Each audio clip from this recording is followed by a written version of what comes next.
Hi everyone, যেহেতু এখন SIR form fill up চলছে, আমি যে ইনফরমেশন পেয়েছি আমি ভাবলাম তোমাদের সাথে সেটা শেয়ার করি। আশা করছি তোমাদের হয়তো কাজে লাগবে, তাই পুরো ভিডিওটা দেখো। আর কারোর যদি কোনো প্রশ্ন থাকে অবশ্যই আমাকে কমেন্ট করে জানিও। এখানে প্রথমে আছে জন্ম তারিখ, মাস, বছর, সেটা দেবেন এখানটায়। মানে আপনার যেটা আছে, আধার নাম্বার আধার কার্ডের উপরে পেয়ে যাব, মোবাইল নাম্বার প্রত্যেকেরই থাকে, যদি একান্ত কারণ না থাকে বাড়ির যে কোনো ব্যক্তির নাম্বার এখানে দেবেন। পিতা বা অভিভাবকের নাম দেবেন। এবার পিতা বা অভিভাবকের নামের এখানটায় এপিক নাম্বার দেবেন, যেটা আমরা ভোটার কার্ডেতে পেয়ে যাব। মায়ের নাম দেবেন এবং মায়ের এপিক নাম্বার দেবেন। স্বামী স্ত্রীর নাম, যদি বিবাহিত হন তাদের জন্যই কিন্তু শুধুমাত্র এটা। স্বামীর ক্ষেত্রে স্ত্রীর নাম যাবে, স্ত্রীর ক্ষেত্রে স্বামীর নাম যাবে। এখানে স্বামী স্ত্রীর এপিক নাম্বার লাগবে, সেটা এখানে দিয়ে দেবেন। মোস্ট ইম্পর্টেন্ট দেখুন নিচের দুটো, এটা হচ্ছে কি 2002-এ যাদের লিস্টে ছিল নাম তাদের জন্য এটা, যাদের নাম নেই তাদের জন্য এটা।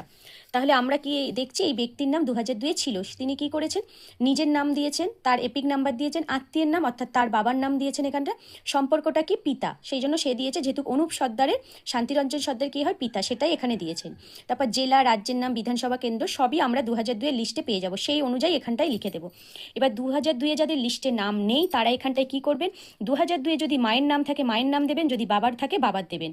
বিশেষ করে বাবারই সবার দিচ্ছে, একান্ত যদি কোনো ব্যক্তির হয়তো বাবা আগে মারা গেছেন তাদের ক্ষেত্রে মা নাম দিতে পারেন, অসুবিধা নেই। তাহলে এখানটা কি হবে, প্রথমে নাম হবে, তারপরে হবে এপিক নাম্বার, তারপর আত্মীয় নাম অর্থাৎ এই ব্যক্তির মা বা বাবা তার বাবার নাম যাবে এই আত্মীয় নাম্বার, সম্পর্ক পিতা হলে পিতা, মাতা হলে মাতা, রাজ্যের নাম, বিধানসভা ক্ষেত্র, এগুলো সবই 2002-এর লিস্ট দেখে করে নেবেন, যার যেটা আছে সেই অনুযায়ী করবেন।